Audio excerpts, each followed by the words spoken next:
Three black crows jechuun candlestick pattern pricing duraan bullish structure irra ture yookaan immoo up trend irra ture. Up trendummaa san xumuruu fi pricing san booda gara gadiitti down trend agarsiisuuf yookaan immoo bearish trend agarsiisuudhaaf qophii ta'uusaa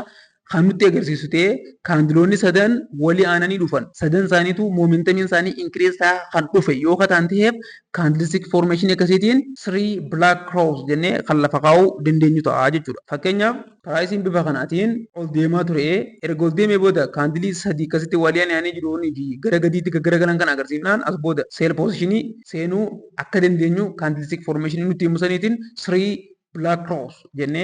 lafa kaa'uu kan nuti dandeenyu ta'a jechuudha. Fakkeenyaaf asitti immoo yoo fakkeenyaan kan ilaallu ta'e pricing bifa kanaatiin bullish irra ture yookaan immoo uptrend irra ture. Ergasiiti immoo candlestick formation sadii akkasii kan momentumuu qabuu fi walitti aananii gara gadiitti deeman kana waan nu kenneef bakka kanarratti sell position seennee ergasiiti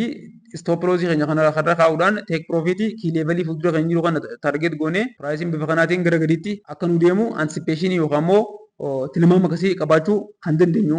ta'uu isaati jechuudha. Fakkeenya biraatiin bakka kana yoo ilaallu taate pricing maal godhe swingai bakka kana yoo kana cross godhuun uptrend uume erga bifa kanaatiin uptrend isee deeme booda bakka kanatti candlestick formation habba sadii walitti aananii dhufanii fi gara gadiitti gaggara waan nu kenneef kanaatiin immoo three black crows waan jennuuf bakka kanarratti sell position seenne stop loss kana gubbaa kaa'uun take profit keenya immoo key level fuuldura keenya jiru kana target goone bifa kanaatiin akka nuti deemnuuf candlestick formation nu taasisuun maal jechuu dandeenya three black crowns jennee kan lafa keenyuu fi pricing kanaan dura uptrend irra ture uptrendummaan sun xumuramuu isaatii fi pricing kana booda gara down trend jijjiiramuu isaa kan nutti himu waan ta'eef sell position akka nuti seennu candlestick formation nutti himsaniin three black crowns jennee kan lafa kaachuu dandeenyudha jechuudha. Asitti fakkeenya biraatiin yoo ilaallu taateef pricing fakkeenyaaf duraan akkanatti bakka wayitiin oloo deemaa ture candlestick formation sadeen akka kanaa kan asitti nu uumuun kana booda pricing bifa kanaa akka deemu taasise. Even fakkeenyaaf bakka kana mataa isaatti yoo ilaallu taate candlestickiin sadii kanatti uumamuun as booda pricing gara gadiitti akka deemu agarsiisee jira. Asitti illee sadeen kun uumamuun haa xiqqaatu haa guddatu gara gadiitti qishollee ta'u gara gadiitti deemuusaa kan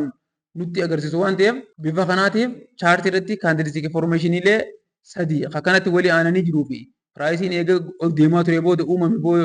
yeroo argarru kan booda sell positioniin itti fufuusaa